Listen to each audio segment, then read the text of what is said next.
Hola amigos, ¿qué tal? Están otra vez aquí de nuevo en otro live acompañándoles. Instagram, Facebook abajo.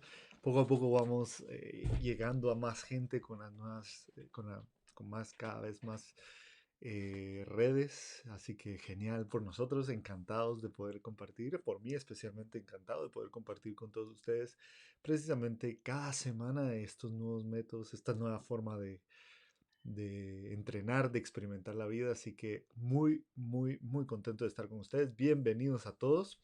Ya se empieza a unir cada vez más gente, así que encantadísimo, cada vez somos más. Y bueno, precisamente hoy vamos a hablar de un tema, vamos a continuar dándole profundidad a nuestro entendimiento de lo que es el mindfulness, porque recuerden que esta es la técnica que hemos venido hablando. Mi nombre es Paul Pozuelos, para que los que no me conocen.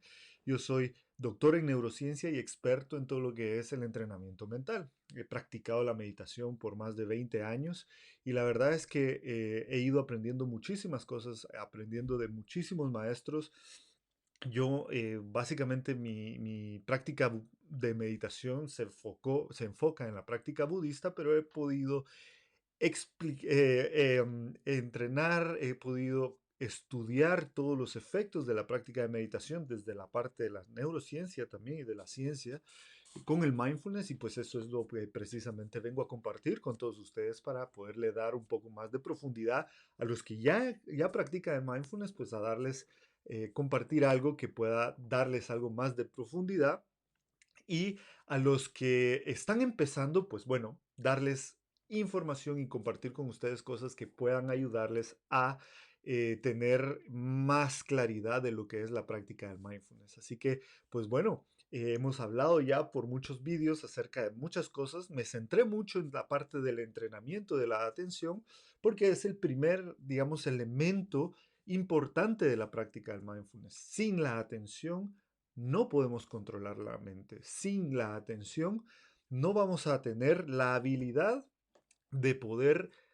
decidir en qué pensamiento nos metemos, en qué emoción nos enganchamos, y tampoco vamos a poder tener la habilidad de desengancharnos fácilmente de un pensamiento para irnos y regresar a el estar en el aquí y el ahora, el famoso aquí y ahora, que básicamente tiene muchísima riqueza, tiene muchísimas elementos importantes que nos pueden ayudar tanto a nivel de gestión emocional como a nivel de claridad mental, de enriquecer nuestras habilidades mentales. Pero claro, lo primero que teníamos que hacer, como hemos hablado desde ya varios vídeos, es entrenar nuestra atención, fortalecer nuestra atención, porque es lo que nos permite controlar precisamente nuestra mente. Están entrando ya muchos amigos. eh, Quiero ver Gemma Rodríguez, mis pequeñas maestras, Teach Limitless. Encantado de verlos a todos. Gracias por estar con nosotros. Y bueno, el día de hoy ya vamos a entrar a hablar un poco más de otro elemento, digamos, otro de los dos elementos importantes del mindfulness, que es precisamente comprender qué es esa mente que juzga. Cuando hablamos del mindfulness, recordemos, el mindfulness es una práctica que nos ayuda, por un lado, a prestar atención voluntariamente en el aquí y el ahora, evitando engancharnos en juicios de valor de lo que nos está pasando. ¿Por qué? Porque básicamente, ¿qué es lo que mantiene viva una emoción? ¿Qué es lo que mantiene vivo una experiencia negativa? No es la experiencia en sí misma, porque la experiencia pasa en un instante. Lo que mantiene vivo digamos, el resultado de esa experiencia negativa, básicamente es todo lo que es nuestra narrativa interna, que va manteniendo esa experiencia y va haciendo que la experiencia emocional pues se mantenga durante mucho tiempo. Y eso es lo que hace que se mantenga viva, porque si no, muy fácilmente podría ser para nosotros tener una experiencia negativa y en un momento dado simplemente desconectar, dejarla ir y estar en el momento y pasarlo, ¿sabes? Pero claro, nuestra mente no funciona así porque hemos cultivado un hábito desde hace mucho tiempo, que es el hábito de engancharnos a los pensamientos, a las ideas, a las imágenes, a los sonidos, a las emociones, y no nos damos cuenta, es automático, por eso es que es un hábito, ¿no? No nos damos cuenta, es automático, nos enganchamos y nos vamos con eso. Y al final, pues, básicamente, em, al no tener control de eso, es que las emociones, las experiencias afectivas negativas, pues se mantienen, ¿no? Y eso es precisamente la gran fortaleza y el gran regalo que nos da esa práctica.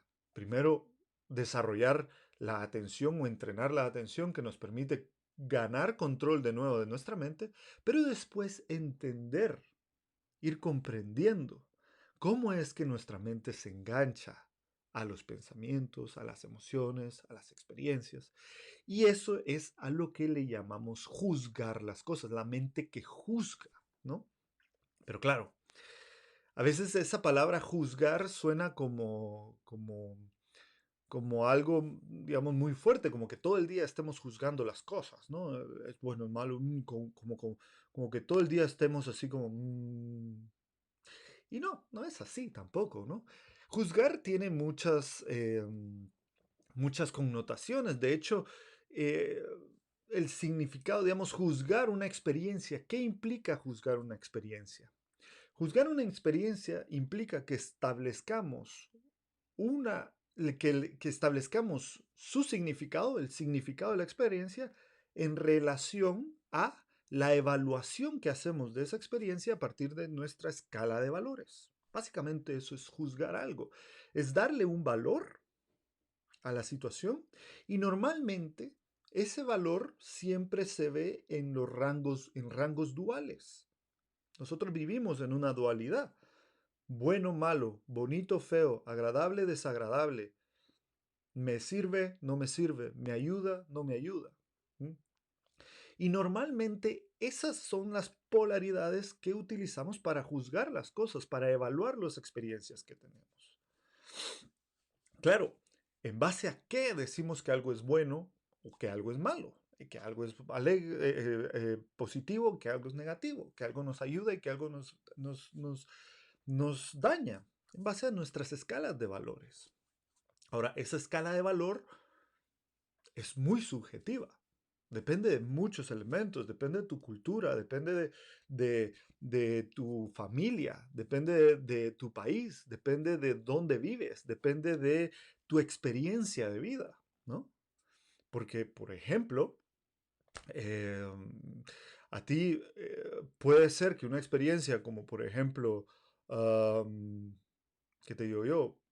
Tomarte un vino puede ser algo que no hay ningún problema, pero a alguien que ha crecido en una familia donde hay experiencias de alcoholismo, el vino puede ser algo negativo, lo puede evaluar como algo negativo. Entonces, precisamente, eso es lo importante de ir entendiendo esa mente que juzga. ¿Por qué? Porque normalmente nuestra experiencia normal es que las cosas son blancas y negras, son así o son asá.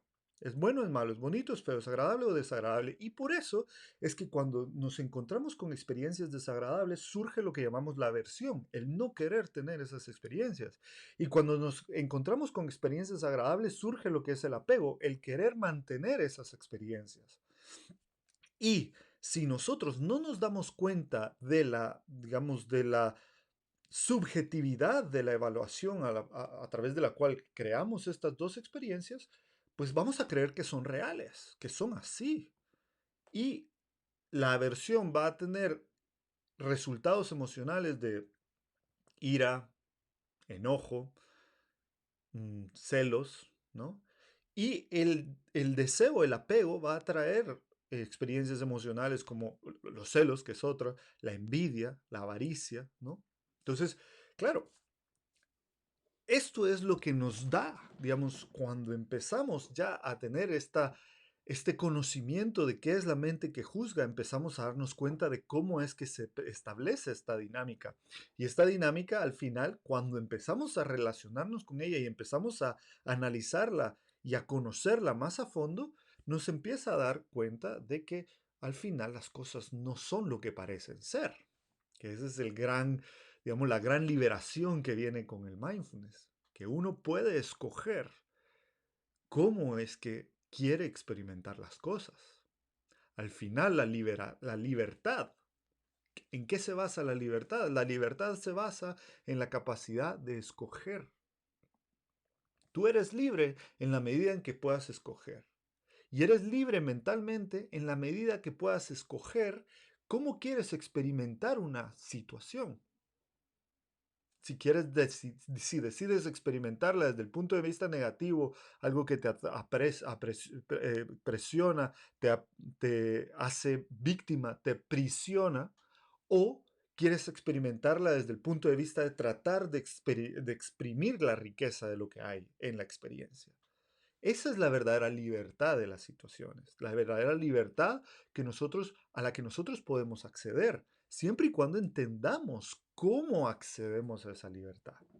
Y eso es precisamente una de las grandes riquezas que nos trae el mindfulness. Nos enseña a entender esta mente que juzga, esta mente que se engancha de las experiencias a partir de esta dinámica. Ahora, como decía, ¿qué es juzgar? Pues básicamente juzgar una experiencia implica eso, que establecer el significado de la experiencia en base a una evaluación.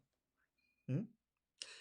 ¿Y qué es lo que vamos nosotros viendo cuando estamos practicando el mindfulness? Cuando nos vamos adentrando y vamos relacionándonos cada vez más con el observar cómo es esa narrativa interna que tenemos. Cuando observamos esa narrativa interna, nos vamos a dar cuenta que muchas veces la evaluación, bueno, de hecho, siempre la evaluación se lleva a cabo a través de hacer preguntas, de preguntarnos, ¿no?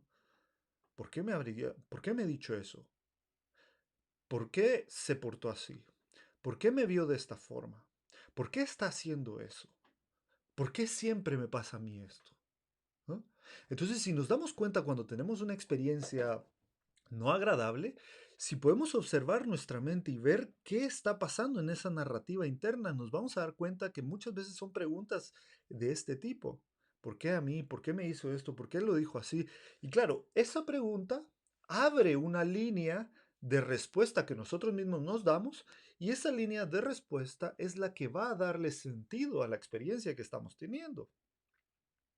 Entonces, al final, la evaluación, las preguntas que nos hacemos, son las que le dan la dirección a la experiencia, a la evaluación de la experiencia que estamos teniendo, y al final es lo que va a resultar en una experiencia emocional específica.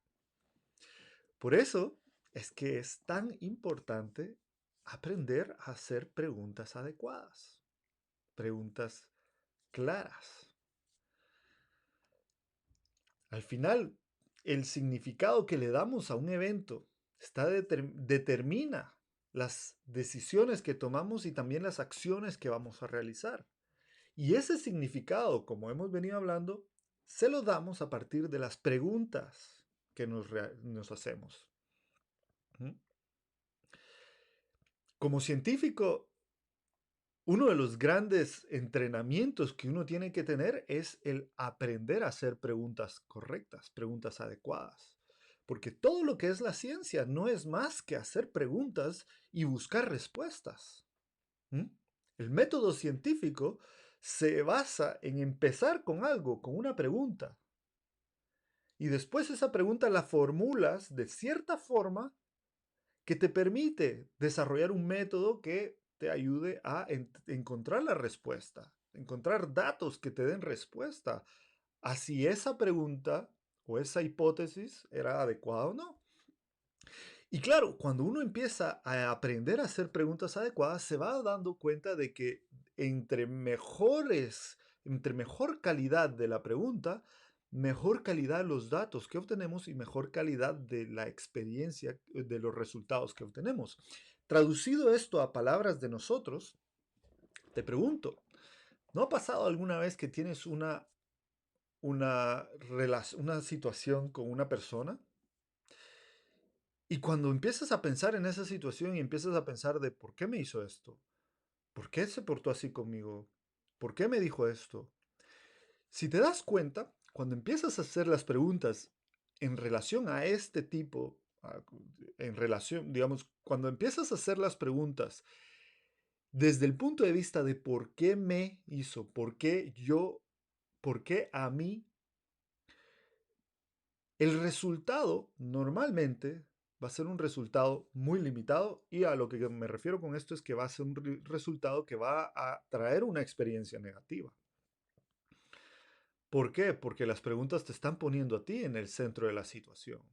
Y al ponerte a ti en el centro de la situación, lo que, lo que va a hacer es que vas a pensar que es contra ti, es hacia a ti. Eres tú la causa de.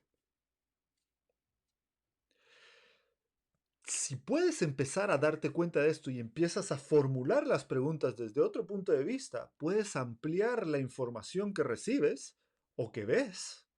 Y al final te vas a dar cuenta que a lo mejor no es del todo como uno lo está viendo y puedes encontrar distintos puntos de vista que te pueden ayudar a tener una mejor experiencia de la situación. Por ejemplo, tienes un problema con un compañero en la clase o en el trabajo y ese compañero o esa compañera te está haciendo la vida imposible, te da los datos, te da los informes sin terminar, o te los da desordenados, o no te da lo que pides, o te lo da de mala manera. Y entonces, ¿qué pasa? Normalmente uno se empieza a preguntar, pero ¿y por qué me hace eso a mí? ¿Por qué? ¿Yo qué le he hecho? ¿Yo qué le he hecho? ¿Por qué me hace esto a mí? ¿Por qué él se porta así conmigo? En cambio, si uno se puede preguntar en algún momento, ¿qué le pasará hoy que está así? Solo con esa pregunta abres una posibilidad a darte cuenta de que a lo mejor esa persona no tiene el mejor de los días, porque a lo mejor, imagínate, a lo mejor puede ser que se dio cuenta de que su esposa o su esposo le estaba poniendo los cuernos y entonces llegó al trabajo, claro, como cualquiera llegaría. ¿Y eso qué hace? Te abre la posibilidad a decir, entonces no se está portando así conmigo porque esté en contra de mí, sino se está portando así porque está sufriendo. Y lo que hablábamos en el vídeo anterior, puedes empezar a usar frases o sea, frases de mucha sabiduría que dan los maestros. Por ejemplo, mi maestro siempre dice, nadie que es feliz es difícil para los demás. Nadie que es feliz hace sufrir a los demás. Aquel que hace sufrir a los otros o aquel que crea problemas a los demás es porque él mismo o ella misma está sufriendo. Entonces te genera compasión y dices, bueno, vale, pobre. Yo también me sentiría igual y también reaccionaría de la misma forma si en dado caso ah, tendría esa situación. Pero claro, esto uno lo empieza a entender y a comprender cuando más vas generando esa habilidad de darte cuenta de tu diálogo interno mientras practicas el mindfulness. Por eso es que es una práctica que se tiene que hacer con regularidad y se tiene que hacer cada vez, o sea, una y otra y otra y otra vez, porque esa capacidad de observar tu diálogo interno es algo que vas desarrollando, no es algo que ya tienes de por sí. O sea, sí lo tenemos, pero no es algo que puedas aplicar en el mismo momento que estás en la experiencia emocional. Tienes que desarrollar fortaleza mental, tienes que desarrollar control mental, la atención, pero al mismo tiempo la capacidad de observar y de ver qué es lo que está pasando ahí. ¿Cómo es que tu mente se engancha a los pensamientos? Y entonces eso es lo que vemos en la práctica de mindfulness. Así empezamos a conocer a la mente que juzga.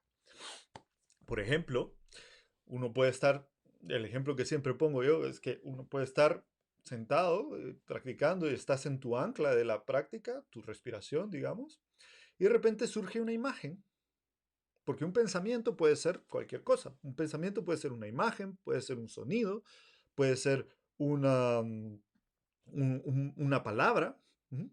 Recuerden, yo defino el pensamiento, mi definición del pensamiento es una partícula mental con significado, que es algo que surge y se va.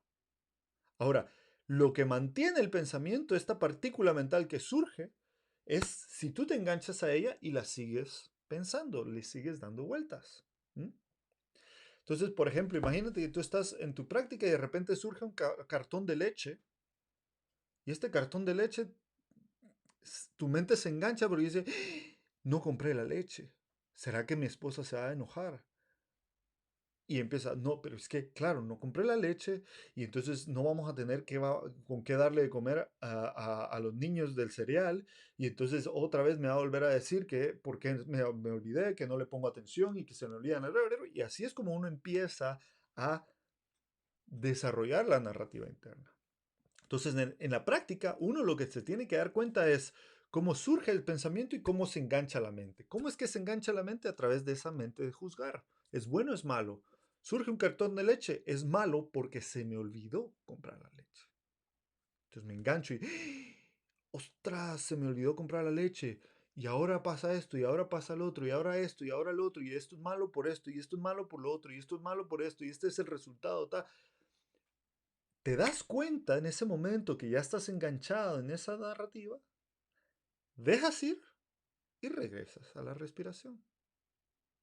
Eso es todo lo que tenemos que hacer en la práctica. Pero de nuevo, con ese simple ejercicio de darte cuenta, dejar ir y regresar, darte cuenta, dejar ir y regresar, estás entrenando cada vez más esa habilidad de darte cuenta, que muchas veces es lo que no tenemos.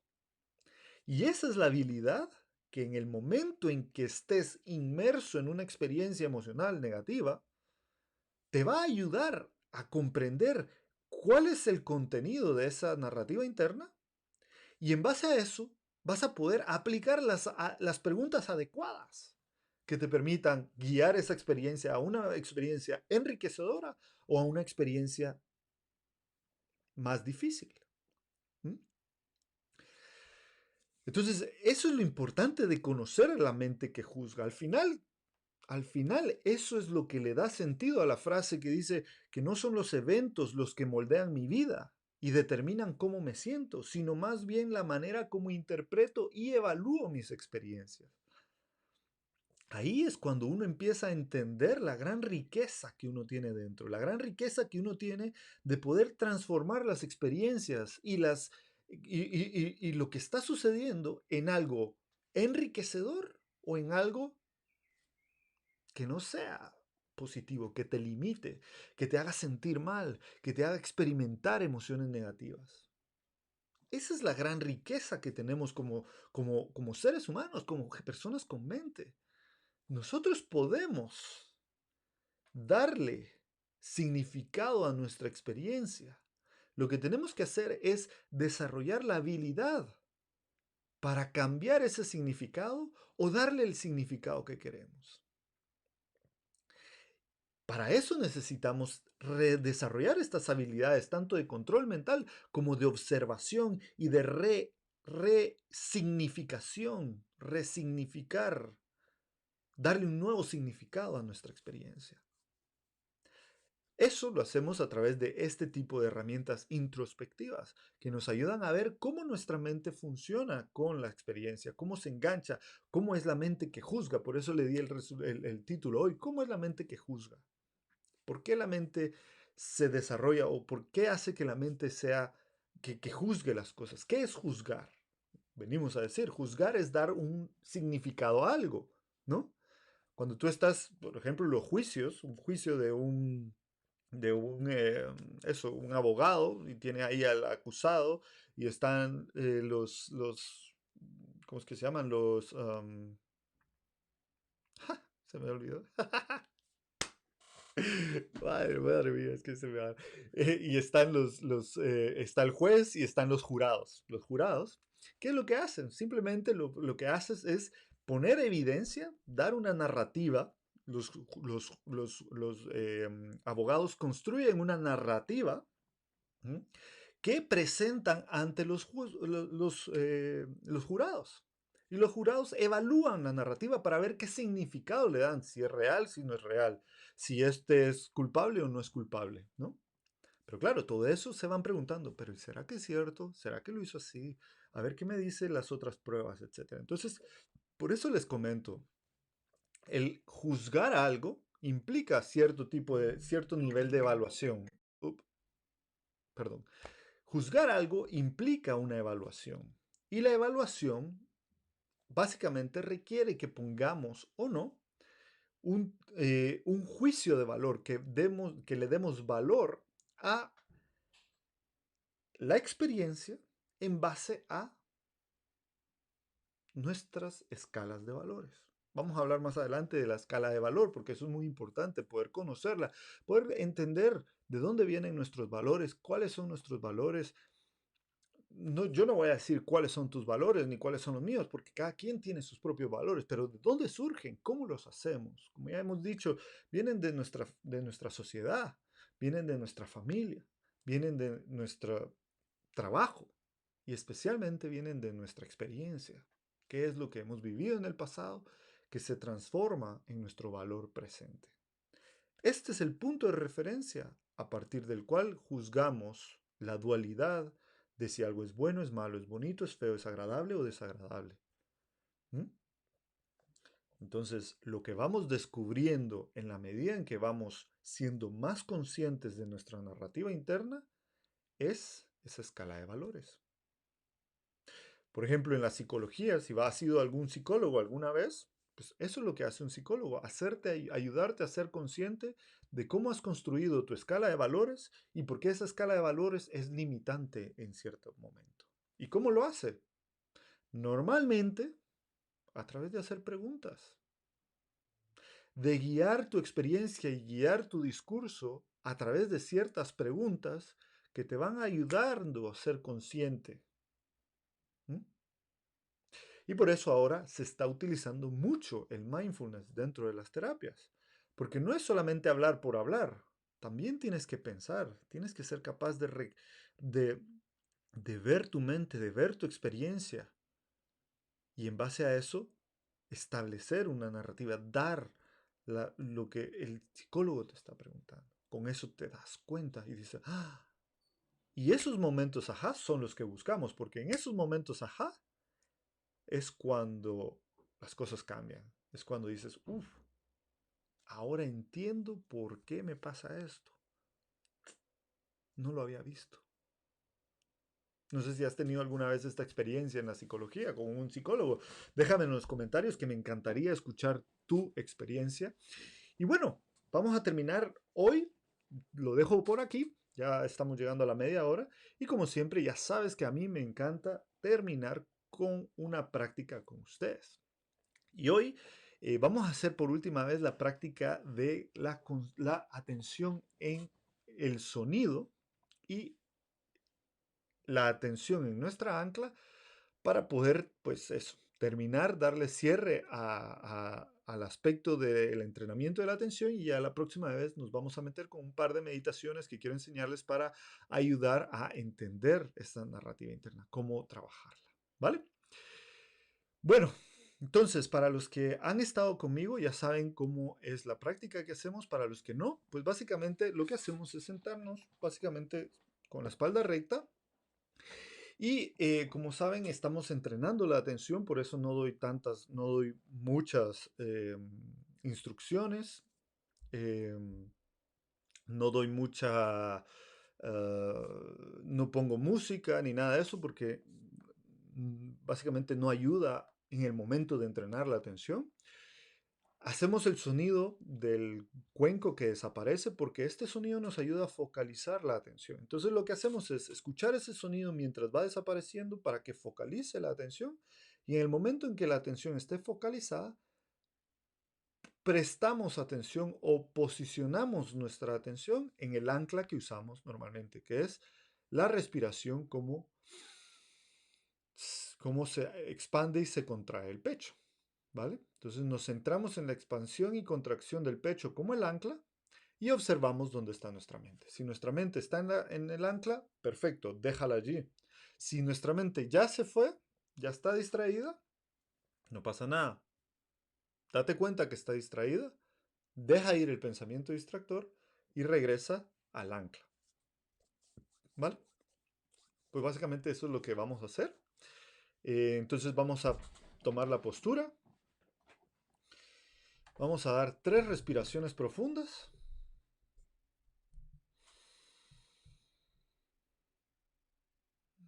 Una.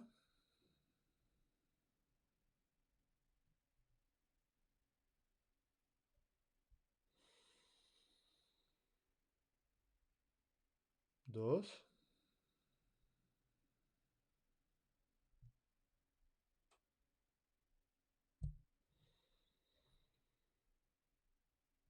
y 3. Y ahora vamos a prestar atención al sonido que desaparece. Y vamos a experimentar cómo mientras aparece el sonido, en la medida en que va desapareciendo, nuestra atención se va focalizando cada vez más. En el momento en que desaparece el sonido, vamos a posicionar nuestra atención en la sensación de expansión y contracción del pecho cuando respiramos. Y vamos a usar esta sensación como ancla.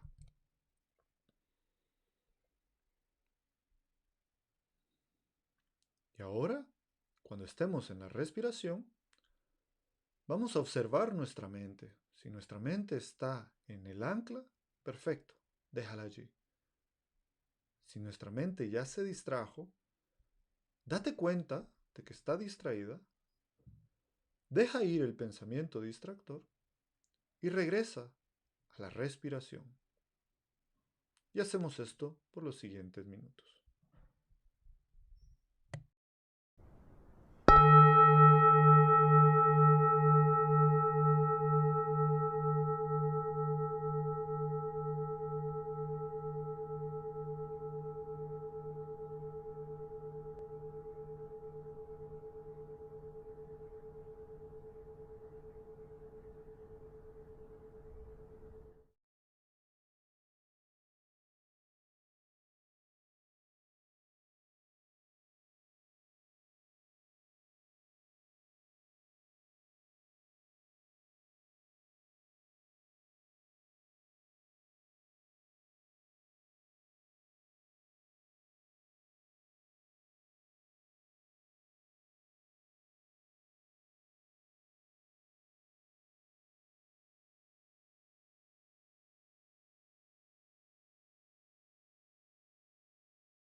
Y terminamos con 3 respiraciones profundas.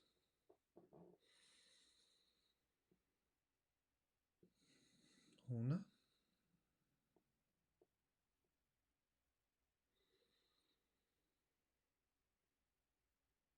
2,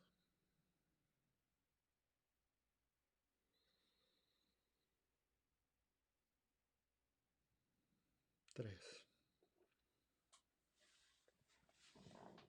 Bueno.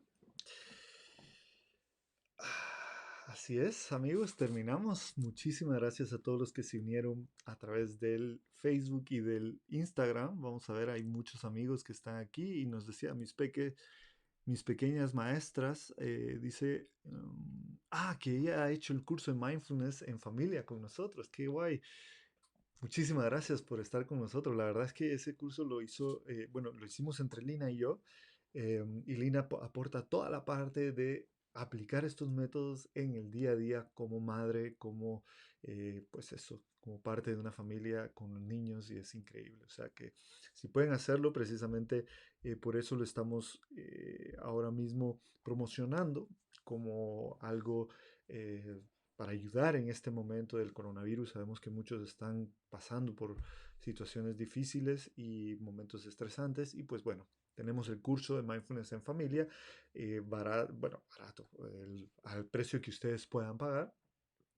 Y bueno, ya sabes, si te ha gustado este video, dale like, por favor, suscríbete a nuestro canal de YouTube, de Facebook, para que puedas tener las actualizaciones, puedas ver los otros vídeos y puedas estar con nosotros, pues recibiendo estos mini vídeos con distintos temas acerca de mindfulness que estoy compartiendo con ustedes todos los martes y los jueves a las 7:30. Recuerda, 7:20 hora de España.